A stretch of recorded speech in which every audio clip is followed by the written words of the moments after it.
Okay, so picture this. It's 1967, the height of the Vietnam War, and cities across America are like erupting in flames. Newark, Detroit, even smaller towns engulfed in chaos. Over 150 cities saw major uprisings that year, and the National Guard being called in to restore order. It's a period many remember as the long, hot summer, and it really shook the nation to its core. Yeah, and what's fascinating is this unrest wasn't just about, isolated incidents, but it really exposed the deep racial and economic divisions simmering beneath the surface of American society for decades. Right. And trying to understand this like powder keg moment, Yeah. President Lyndon B. Johnson, who championed landmark civil rights legislation just a few years earlier, forms the Kerner Commission. Yeah, and their task was daunting. They had to answer three crucial questions. What happened? Why did it happen?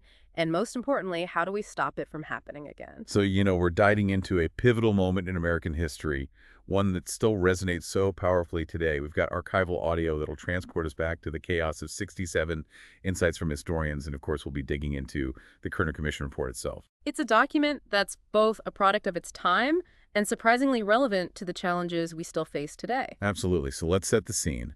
The summer in 1967 saw cities like Detroit transformed into battlegrounds. I mean, the scale of the destruction was just staggering. Yeah, the Detroit riot sparked by a police raid on an unlicensed bar raged for 5 days. By the time it ended, 43 people were dead, hundreds injured, and entire city blocks lay in ruins. It was a tragedy on an unimaginable scale. To really grasp the magnitude of what happened, let's go back in time and hear it firsthand. Here's an audio clip from a news report during the Detroit riot. Hearing those voices from the past, the sirens, the urgency in the reporter's tone, it really sends chills down your spine. You can almost feel the fear and chaos of that moment. It's a stark reminder that history isn't just dates and names in a textbook. These were real people, real lives, forever impacted by these events. Absolutely. So how did President Johnson, a man who had staked his legacy on civil rights, react to this wave of unrest engulfing the nation? I mean, he must have felt like his whole world was collapsing. Johnson's initial reaction was a mixture of disbelief and anger.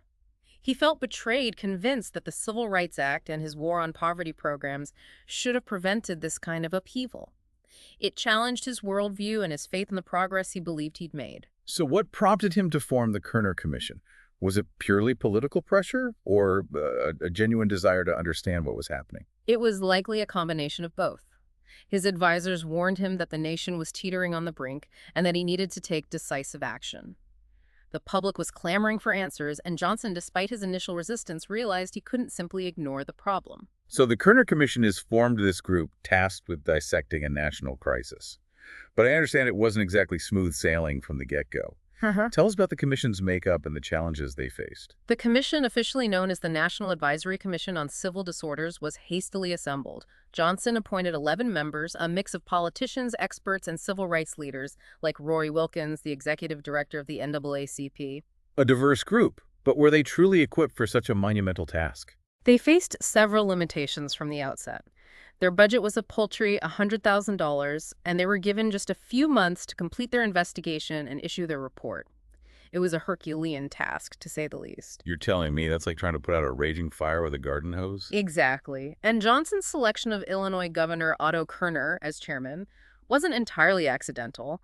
He believed Kerner, with his ambitions for a federal judgeship, would be more inclined to produce a report that aligned with the administration's views. Well, a bit of political maneuvering. But I'm guessing things didn't quite go according to Johnson's plan. Not exactly. New York City Mayor John Lindsay, the vice chair, emerged as a strong and independent voice, pushing back against any attempts to influence the commission's findings. This is where things get really interesting. Yeah. They didn't just sit in a room and debate theories. They went out into the field, into the heart of these devastated communities. That must have been eye-opening even for seasoned politicians and experts. Absolutely. The commission deployed teams of investigators to cities ravaged by the unrest. They interviewed residents, community leaders, police officers, anyone who could shed light on the underlying causes of the violence. I could only imagine the stories they heard, the pain, the anger, the desperation. It must have been a truly harrowing experience. It was. They witnessed firsthand the squalid conditions of Black neighborhoods, the lack of opportunities, the systemic discrimination that permeated every aspect of life. They heard harrowing accounts of police brutality, of constant harassment and humiliation. And this theme of police brutality, it wasn't just a one-off riot. It was a recurring motif in their investigations. It was. In almost every city they visited, police brutality emerged as a major trigger for the unrest. One young person told investigators that police were thugs with badges, a phrase that captured the deep distrust and resentment many Black Americans felt towards law enforcement. That quote, thugs with badges, it's so powerful and disturbing. It speaks to a deep-seated wound, a sense of betrayal by those sworn to protect and serve. You're right. And to understand the full weight of that statement, we need to delve into the history of policing in America, particularly the strained relationship between law enforcement and communities of color. It's a complex and often painful story, but one that's essential to understanding the context of the Kerner Commission's findings. Yeah, that history of policing, particularly in, enforcing racial segregation and inequality, it's crucial to understanding the context of the Kerner Commission's work. But before we get too deep into that, I'm curious about the internal dynamics of the commission itself. 11 members, diverse backgrounds, strong personalities. I imagine there were some pretty heated debates behind closed doors. Oh, I bet. Especially considering the politically charged nature of their task. Were there any particular issues that sparked major disagreements within the commission? One of the most contentious debates centered around the very language used to describe the events of 1967. Was it a riot or an uprising? It strikes me that this debate over language reflects a deeper struggle to define the very nature of these events. Was it a riot implying senseless violence? Yeah. Or an uprising suggesting a justified response to oppression? The words carry such different weight and implications. Exactly. Some commissioners, particularly those who had witnessed the desperation and anger in the communities they visited, argued that uprising more accurately reflected the root causes of the unrest. It suggested a response to systemic injustice, a fight for basic human rights and dignity. So for them, it was about more than just property damage or isolated acts of violence. It was about a community pushed to its breaking point. Precisely. However, the more conservative members of the commission pushed back against this interpretation. They argued that using the term uprising legitimized violence and ignored the criminal acts that undoubtedly occurred during the unrest. They felt it painted a picture of chaos and lawlessness that didn't reflect the reality on the ground. So you had these two very different perspectives clashing, each with its own valid points.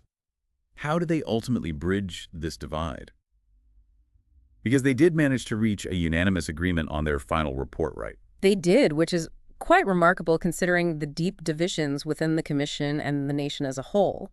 Ultimately, they chose to use the term civil disorders, a more neutral phrase that acknowledged the chaos and violence without taking a definitive stance on the underlying motivations. A strategic compromise, perhaps, but one that allowed them to focus on the bigger picture, understanding the root causes of the unrest and offering solutions. Absolutely. And that's where their report released in February of 1968 became a bombshell. Its central finding was as simple as it was controversial. White racism was the primary cause of the unrest. It must have been a real gut punch, especially coming from a commission appointed by the president. Do you remember the exact wording? It's one of those phrases that has stuck with people over the years. The report stated, and I quote, "Our nation is moving toward two societies, one black, one white, separate, and unequal." It went on to say, what white Americans have never fully understood, but what the Negro can never forget, is that white society is deeply implicated in the ghetto. White institutions created it. White institutions maintain it, and white society condones it. Wow, those are powerful words, and they must have sent shockwaves through the country. Yeah. What was the reaction like when the report was released? It was a mixed bag. The report became an instant bestseller, sparking nationwide debates about race and inequality. Many white Americans were shocked by the commission's blunt assessment, while black Americans saw it as validation of their lived experiences. So it was a wake-up call for some, a confirmation of harsh realities for others.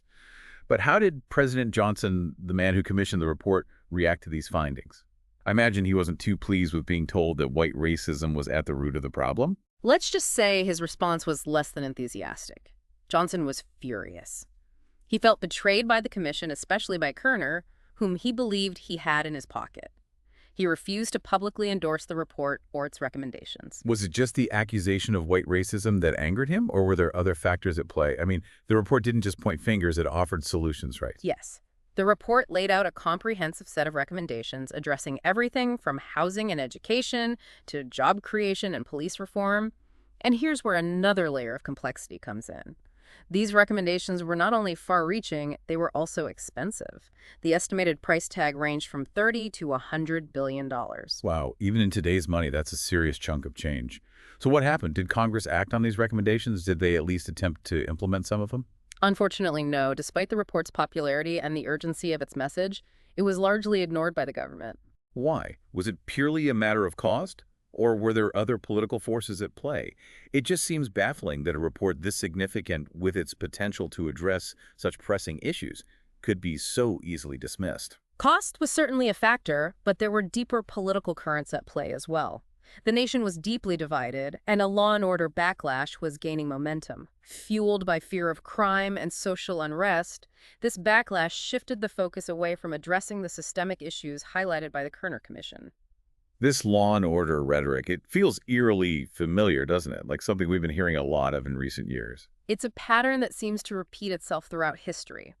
When confronted with complex social problems, there's often a tendency to oversimplify, to seek easy answers and quick fixes. The Kerner Commission challenged that simplistic approach, advocating for systemic solutions that required significant investment and a willingness to confront uncomfortable truths about race and inequality in America. And that's a challenge that, as you pointed out, continues to resonate today. But before we delve further into the Kerner Report's legacy and its relevance to contemporary issues, we need to circle back to that other crucial element you mentioned, the history of policing in America and the rise of police unions. That context seems essential to understanding why the report's recommendations on police reform were met with such resistance. You're absolutely right. The history of policing in America is intertwined with the history of race and inequality in this country.